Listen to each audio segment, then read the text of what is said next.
Okay, my dear. So in this video, we're going to talk about VCRS cycle. Well, as you know, this is one of the most important topic if you are preparing for GATE or any other competitive examination. So let's discuss about this topic in depth. That's why you can easily understand about this topic. Okay, so let's get started. So in this cycle, we are having few important components, first, second, third and fourth. So I am taking only four components here. So here components one, we are going to use compressor. Component two, we are going to use condenser. Component three, we are going to use throttle valve, and at the last we are going to use evaporator.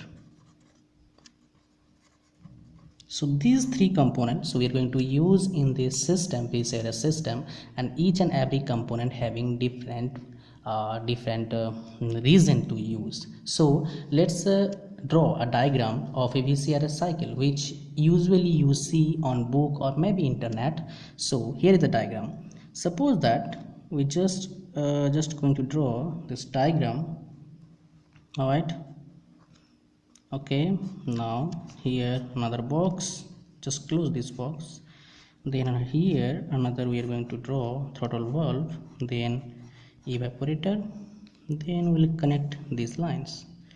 So here refrigerant will flow. We'll talk more on refrigerants in upcoming videos, but today we're going to discuss about only VCRS system. So this is a compressor.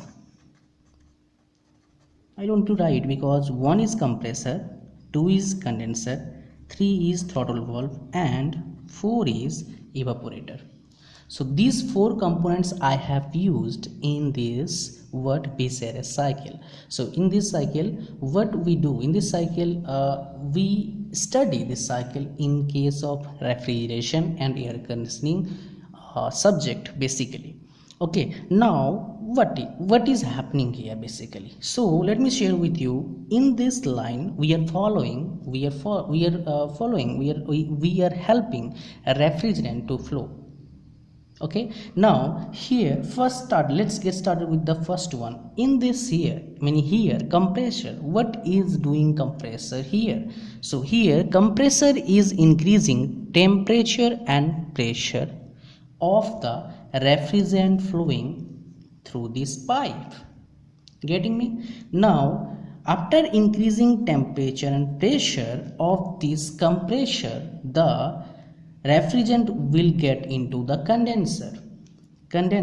Here what is happening? Here condenser will make sure pressure must be constant and temperature must be decreased. That would be depend on our own requirement. Okay, now what will happen after this condition? It will release, the refrigerant will release from the condenser, then it will get into the throttle valve. So what throttle valve is going to do with the refrigerant? It will make sure enthalpy, that is denoted by H, small h, must be constant and pressure must be decreased. So enthalpy must be constant and pressure must be decreased. So what is doing here?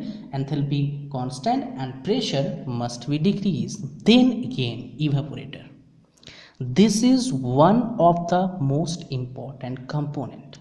Let me show you where exactly we put this device in our domestic refrigerator.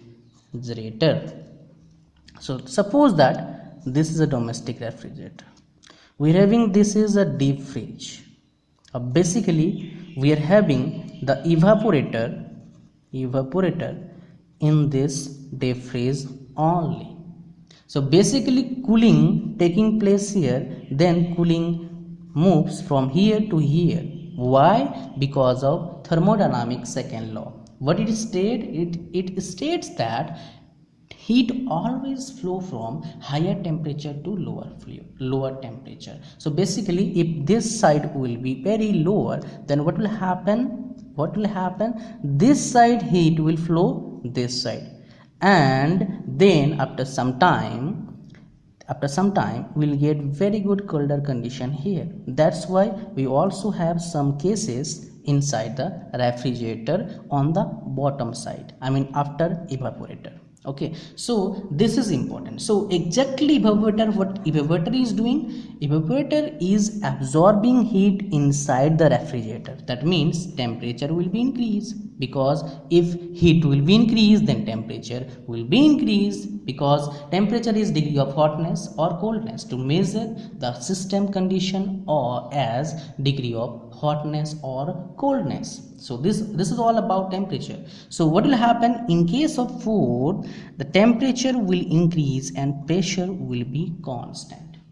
So this is happening in case of BCRS cycle.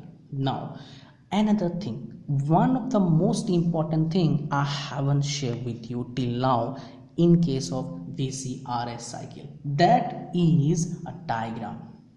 So here I am going to share with you TS diagram of BCRS cycle. So let me draw. Suppose that here we are taking y-axis as T and x-axis as S. I hope you know what is S and what is T. T is temperature and S is entropy. So we're going to make this and then this and then this. I will make you understand each and everything. 1 2 3 4. Okay, so this is the diagram for BCRS system. Already we have given, you will see inside the book. Okay, so we are drawing what, temperature versus entropy diagram. Now see 1 to 2, what is happening? Temperature is increasing as well as pressure is increasing. 1 to 2, that means compressor is working. Here we are giving work as input by using compressor. 1 to 2. 2 to 3, what is happening here? 2 to 3, pressure is constant but temperature is decreasing. Because of condenser, we are using condenser. What is the use of condenser here? Pressure should be constant and temperature must be decreased of the refrigerant flowing through the pipe. Now let's move to the next. 3 to 4. 3 to 4. So what we got in 3 to 4? We have throttle valve. So what is doing here? Enthalpy. It is maintaining enthalpy of the refrigerant constant and pressure is decreasing. 3 to 4. Temperature, pressure decreasing, that means temperature will be decreasing. Enthalpy is constant here. Now 4 to 1, what we have? Evaporator. 4 to 1, evaporator. What this evaporator is doing? Evaporator is increasing the temperature, but pressure is constant. It is increasing the temperature but pressure is constant. 4 to 1. So basically what we got here refrigerant effect. 4 to 1. If I will calculate refrigerant effect in terms of enthalpy, then I can write refrigerant effect is equal to H1 minus H4. If I will calculate refrigerant effect, because this is most important, H1 minus H4. This is refrigerant effect, and this is also known as desired effect, because we want a refrigerant effect inside the refrigerator. That's why we are using. So basically why we use refrigerator? To get coldness than the surrounding. That's why we are using refrigerator. So basically desired effect is what? This refrigerant effect.